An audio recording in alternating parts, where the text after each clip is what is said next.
Bonjour, c'est Virginie Dubois, diététicienne nutritionniste. Dans cette nouvelle vidéo, je vous propose de voir ensemble les allergies chez l'enfant. Les allergies, et plus précisément les allergies alimentaires chez l'enfant, sont un vrai problème de santé publique à l'heure actuelle et déjà depuis plusieurs années. En effet, on estime à peu près à 8-10% le pourcentage d'enfants atteints d'allergies alimentaires. Les allergies alimentaires retrouvées le plus chez les enfants sont tout d'abord les allergies aux œufs. 34% des allergies sont des allergies aux œufs, 25% des allergies à l'arachide. Ensuite, nous retrouvons les allergies au lait de vache, environ 9%. Et enfin, les allergies aux poissons, 5% des enfants. Évidemment, il y a des enfants qui peuvent présenter une ou plusieurs de ces allergies alimentaires, ce qui viendra évidemment compliquer la prise en charge de cet enfant d'un point de vue de son alimentation. Alors, quels sont les symptômes des allergies alimentaires et comment savoir si son enfant est atteint d'un problème d'allergie?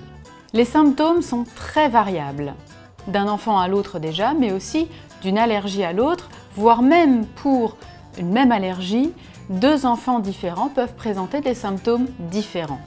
Les symptômes les plus retrouvés sont tout d'abord des symptômes respiratoires, avec des problèmes d'asthme par exemple, mais aussi des symptômes cutanés avec de l'eczéma, et encore des symptômes digestifs avec de gros problèmes de diarrhée ou de constipation. Les enfants allergiques donc à certains aliments peuvent présenter un ou plusieurs symptômes, ce qui vient évidemment compliquer aussi la prise en charge de l'enfant. Mais le risque ultime, le risque le plus redouté pour l'enfant et les parents, c'est le choc anaphylactique. Ce qui justifie d'ailleurs de mettre en place un suivi régulier et surtout une hygiène alimentaire très stricte d'un point de vue des choix alimentaires. Le choc anaphylactique survient en général 5 à 20 minutes après l'ingestion de l'aliment contenant l'allergène.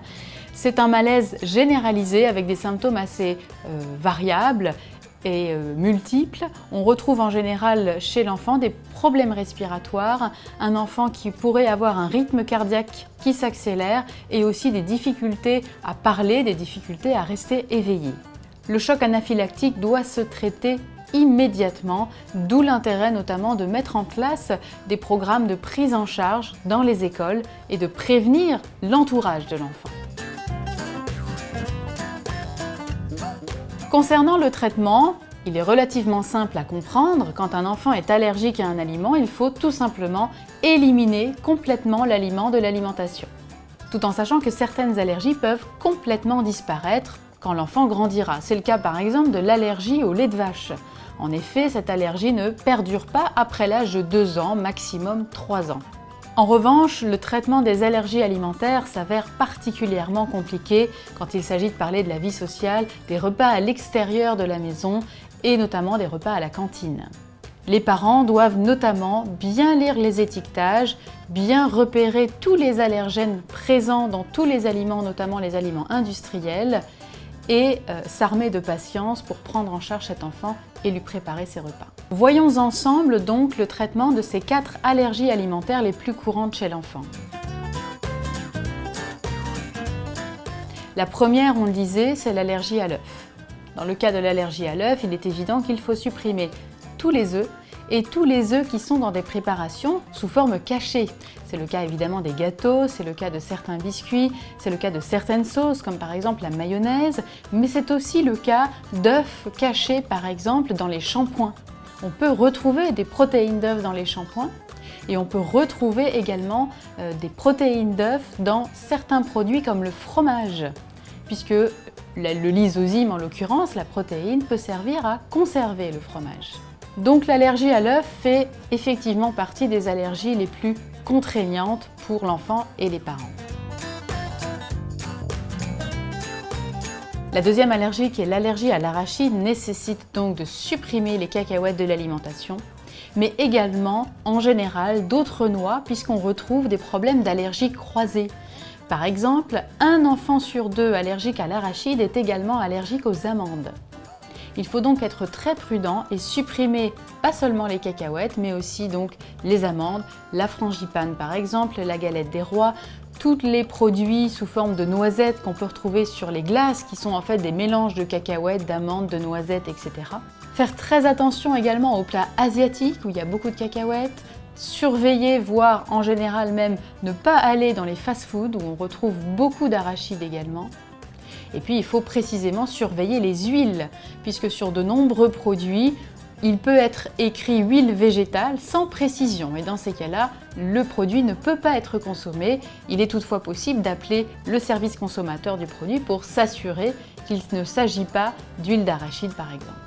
Autre surveillance encore à faire, et même assez étonnante parce qu'en général on ne s'en doute pas, les appâts pour la pêche ou pour les animaux par exemple, l'alimentation des animaux, sont souvent composés d'arachides.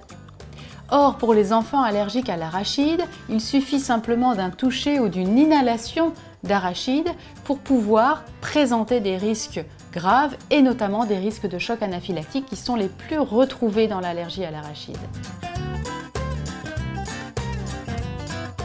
Pour la troisième allergie évoquée, l'allergie aux protéines du lait de vache, eh bien, il est indispensable chez cet enfant de supprimer absolument tous les produits faits avec du lait de vache.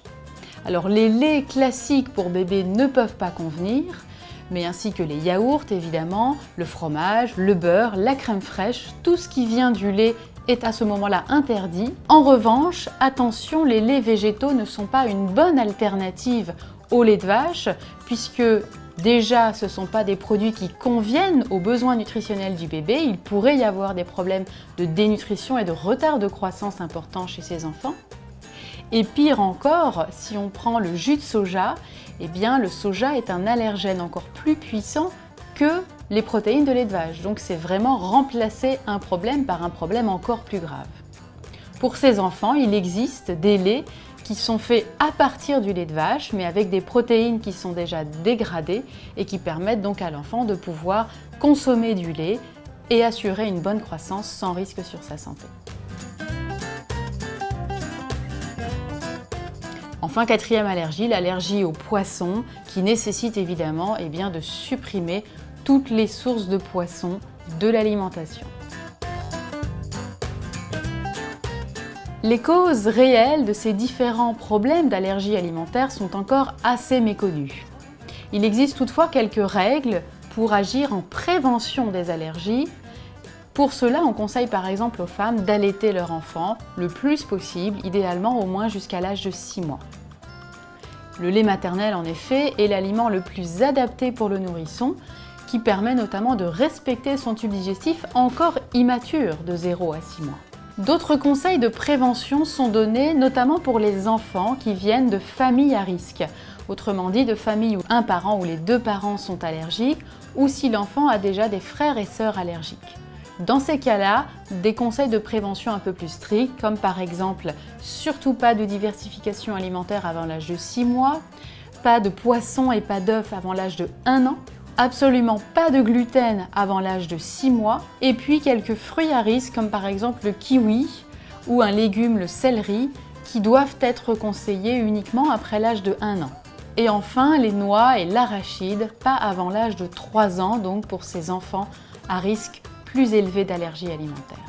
Il peut être difficile de diagnostiquer une allergie alimentaire chez les enfants et il arrive parfois que ces allergies soient diagnostiquées assez tardivement. En cas de symptômes, comme nous l'avons vu, des symptômes respiratoires, des symptômes cutanés, des symptômes digestifs, n'hésitez pas à en parler avec votre médecin, le médecin de l'enfant, afin de pouvoir faire un diagnostic rapide. Les contraintes sont réelles quand son enfant est allergique pour la préparation des repas et l'organisation globale des sorties quand les repas sont à l'extérieur. N'hésitez pas à vous renseigner auprès d'associations afin de pouvoir vous aider, notamment à accéder à des documents, à des recettes de cuisine, voire même consulter un diététicien qui pourrait vous permettre d'élaborer des menus pour plusieurs semaines. J'espère que cette vidéo vous aura permis d'y voir plus clair sur les allergies alimentaires chez l'enfant. Et si vous souhaitez encore d'autres informations intéressantes pour vos enfants, pensez bien à vous abonner à la chaîne Doctissimo Maman.